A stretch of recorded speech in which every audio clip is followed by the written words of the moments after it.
Hello friends, welcome to my channel techno Vijay. आप में से बहुत सारे लोगों ने आसस के वीवो लैपटॉप्स को परचेज किया होगा। विंडोज़ के करप्ट हो जाने पे इसको रीइंस्टॉल करने में बहुत सारी प्रॉब्लम आ रही होगी। बहुत सारे लोग अपने मैकेनिकल हार्ड डिस्क को चेंज करके एसएसडी के हार्ड डिस्क लगाना चाहते हैं, और जब उन्होंने लगाया होगा तो इसको एक्सटर्नल बूट के थ्रू बूट करके विंडोज़ को इंस्टॉल करने में प्रॉब्लम आई होगी। कैसे आप आसस के वीवो सीरीज के लैपटॉप में अपने करप्ट विंडो को फिर से इंस्टॉल कर सकते हैं, या आपने जो एसएसडी के हार्ड डिस्क लगाई है नई, उसमें कैसे विंडोज़ को इंस्टॉल करें।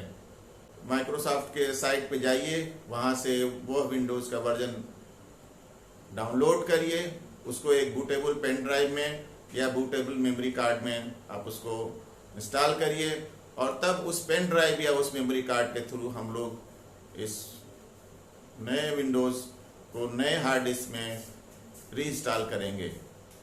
ये ध्यान रखिए कि विंडोज़ को इंस्टॉल करने के समय आपका वाईफाई या हॉटस्पॉट ऑन हो, जिससे कि जब विंडोज इंस्टॉल हो रहा हो तो उस समय माइक्रोसॉफ्ट के ऑफिस से कनेक्ट होकर के वो अपने आप को एक्टिवेटेड कर ले। अगर आपने नया लैपटॉप लिया है तो आप माइक्रोसॉफ्ट के साइट पर जाएं, वहाँ पे आप नया एक अकाउंट खोलें और उसके बाद उस अकाउंट को एक्टिवेट कर लें। इससे ये फ़ायदा होगा कि आप जब भी अपने सिस्टम पे माइक्रोसॉफ्ट का विंडोज इंस्टॉल करना चाहेंगे तो वो ऑटोमेटिकली आपके इस लॉगिन के थ्रू एक्टिवेट हो जाएगा। तो आइए देखते हैं कि वीवो के लैपटॉप में कैसे यूएसबी के थ्रू हम लोग विंडोज़ को इंस्टॉल करते हैं। ये मैंने आसस का लैपटॉप अपना आपके सामने खोल दिया है और इसकी मैंने हार्ड डिस्क ये निकाल दी है। इसकी जगह पे मैंने एसएसडी लगा दिया है, और इसके बाद मैंने एक मेमोरी कार्ड में माइक्रोसॉफ्ट विंडोज़ डाउनलोड करके इंस्टॉल कर दिया है। ये मेमोरी कार्ड बूटेबल है और ये मेमोरी कार्ड रीडर है। इसमें मैं इसको लगा दे रहा हूँ।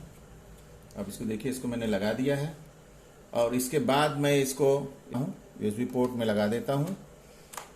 और आइए अब इसको ऑन करते हैं और देखते हैं कि कैसे इसमें एसएसडी हार्ड डिस्क जब लगाते हैं तो इसमें कैसे हम माइक्रोसॉफ्ट विंडोज़ इंस्टॉल कर सकते हैं। तो सबसे पहले इसको हम ऑन करते हैं।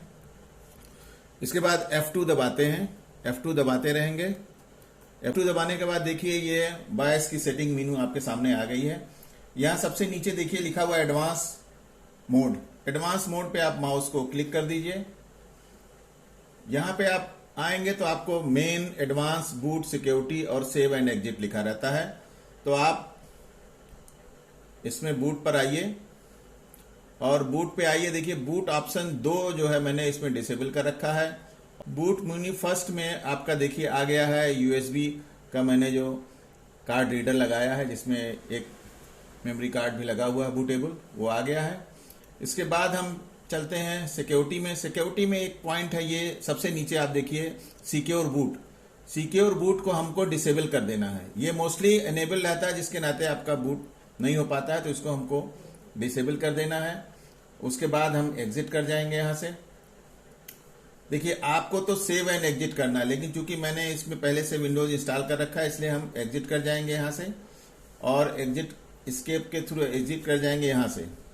अब देखिए एग्जिट हो गया है, यहाँ से एग्जिट हो गया। बोल रहा है क्विट विदाउट सेविंग, तो हम कर देंगे यस, क्योंकि हमारा सिस्टम इस समय पहले से लगा हुआ है। आप इसमें क्विट विद सेविंग करके बाहर आइए, और अब देखिए आपका जो है मेमोरी कार्ड की रीडिंग हो रही है। आप मेमोरी कार्ड की रीडिंग देख लीजिए।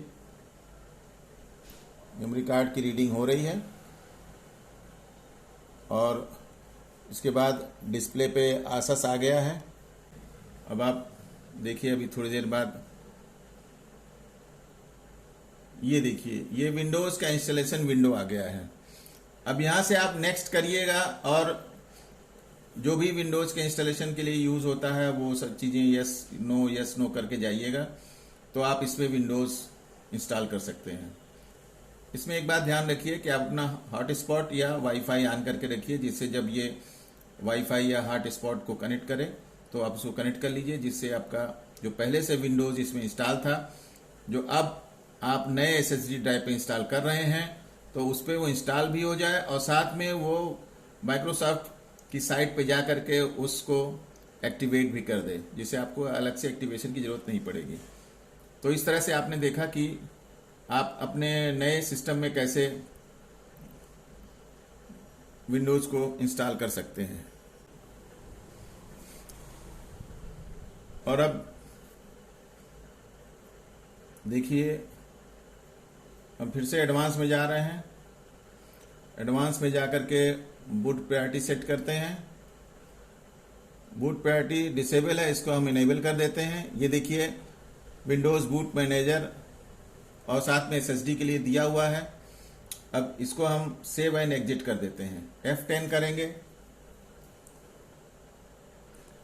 F10 करेंगे तो ये सेव करेगा, सेव कॉन्फ़िगरेशन एंड रीसेट। तो हम कहेंगे यस, ओके करेंगे। और अब हमारा जो हमने विंडो इंस्टॉल किया था वो एसएसडी ड्राइव के थ्रू इस पे आ जाएगा और इस तरह से आप एसएसडी ड्राइव को इंस्टॉल कर दीजिएगा।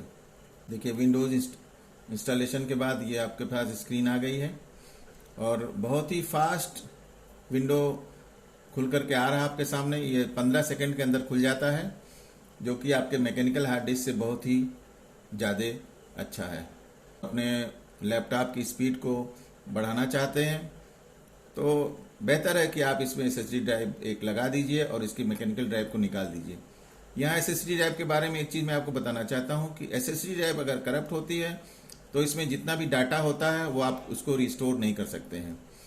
हाँ, अगर आपने इसमें 2 पार्टीशन कर रखे हैं तो ज़रूर आप सेकंड पार्टीशन अगर अवेलेबल है तो सेकंड पार्टीशन में रखे गए डाटा को आप ले सकते हैं।